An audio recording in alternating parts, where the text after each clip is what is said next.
Hello dear students, welcome back to education inspire YouTube channel. सप्तम श्रेणी पिला माने आज आम आलोचना करवा तुम विज्ञान बहीर प्रथम अध्याय विषयटर ना हूँ पदार्थ।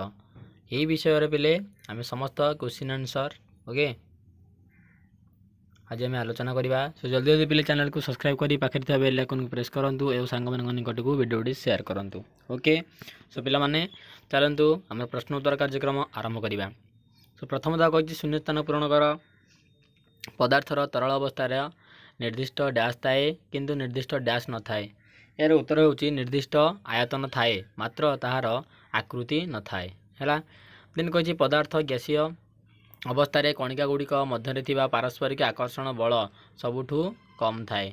ओके देन नेक्स्ट कहूँ जो विशुद्ध पदार्थर परमाणु गुड़िक सहधर्मी होता है ताकू कौन कहवा ना कह जाए आमर मौलिक पदार्थ। कौन कह जाए ना मौलिक पदार्थ। ओके देन नेक्स्ट कहूँ कौन ना वायु वायु गोटे डैश पदार्थ किंतु अंगारकाम्ल गोटे डैश पदार्थ ना वायु हूँ गोटे मिश्र पदार्थ बुझे किंतु अंगारकाम्ल हूँ गोटे आमर यौगिक पदार्थ। ओके देन कहूँ कौन ना गोटे मौलिक पदार्थ रे डैश प्रकार अणु न थाए ना गोटे मौलिक पदार्थ रे भिन्न भिन्न प्रकार अणु न थाए बुझे। दुई नंबर कही निम्नलिखित पदार्थ गुड़िक मौलिक यौगिक और मिश्रण को अलग कर लेख। क्लोरीन क्लोरीनटा हूँ पिला आमर मौलिक। मर्क्यूरी पदा पारद मर्क्यूरी हूँ मौलिक। हीरा हूँ गोटे मौलिक। सेमती यौगिक लाइम अथवा चून फिटकिरी हूँ यौगिक। बरफ हूँ यौगिक। लुण यौगिक और गंधकाम्ल हूँ यौगिक। देन मिश्रण कहवा चीनी शरबत एवं क्षीर ये हूँ मिश्रण।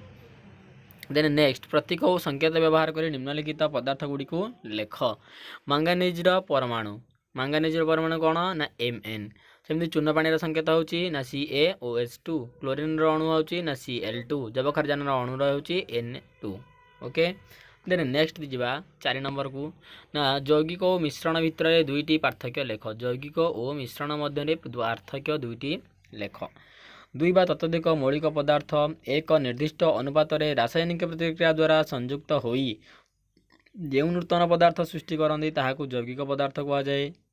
उदाहरण होची जल H2O हाइड्रोजन ऑक्सीजन। ओके से भाई भाव में सी कहूँ ना मिश्रण क्या कहवा ना जो पदार्थ एक बा एकाधिक मौलिक यौगिक उभय मौलिक यौगिक मिसिकी थाए ताकू कहवा मिश्रण।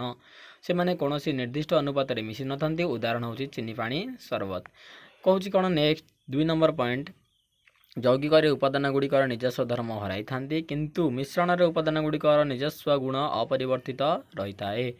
5 नंबर कही ना जो मौलिक कही जो मौलिकर अणुरे एक रु अधिक परमाणु थाए सेहीपरि मौलिकर 3टी उदाहरण दियो ना। उदाहरण होची उद्जान H2 अम्लजान OH2 जबखारजान N2। नेक्स्ट कही तुम्हें जानी O2 एवं O3 गोटे बा अन्यटीर समस्थानिक तेबे यही दुईटी भिन्न पदार्थ O3 रो नाम लेख और यह आजिकल सबुठ कहीं आलोचना होती संपर्क में लेख ना। O2 एवं O3 गोटे अन्यटीर समस्थानिक तेबे यही दुईटी भिन्न पदार्थ। O2 होची अम्लजान संकेत O3 होची ओजन संकेत। वायुमंडल स्ट्राटोस्फीयर स्तर में O3 अथवा ओजन सृष्टि होता बेले यह सूर्यालोक आसुवा मारात्मक अल्ट्रावायोलेट वा अतिबाइगणी रश्मि को आमको शोषि नहीं थाए।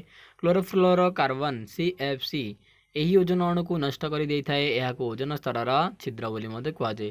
फल यह द्वारा आमर मारात्मक चर्म कर्कट व स्किन कैंसर प्रादुर्भाव पृथ्वी भूपृष्ठर व पृथ्वी पृष्ठर यह वृद्धि पाई थाए जदि यार मात्रा अधिक है। देन कही प्रोटियम ड्यूटेरियम ट्राइट्रियम एवं उद्जानर 3 गोटी समस्थानिक जलर संकेत H2O और यार व्यवहार बहुल। ड्यूटेरियम और अम्लजान प्रस्तुत यौगिकर नाम और संकेत लेख एवं सही यौगिकर व्यवहार संबंध में कौन जानिच लेख। फर्स्ट ऑफ ऑल से कहूँ पिले ना प्रोटियम ड्यूटेरियम ट्राइटियम उद्जानर 3 गोटी समस्थानिक जलर संकेत होची H2O। ड्यूटेरियम और अम्लजान प्रस्तुत यौगिकर नाम होची भारी जल यार संकेत होची D2O या भारी जल कह जाए। यार व्यवहार परमाणु रिएक्टर केंद्रीय बा केंद्र में भारी जल को मंदक रूप में व्यवहार करा जाए। नेक्स्ट कौच गोटे धातु और अधातुर नाम संकेत लेख जहाँ साधारण तापमात्रा तरल अवस्था थाए। एक पारद हूँ गोटे तरल धातव मौलिक पदार्थ यार संकेत हूँ Hg और ब्रोमीन हूँ एक तरल अधातु।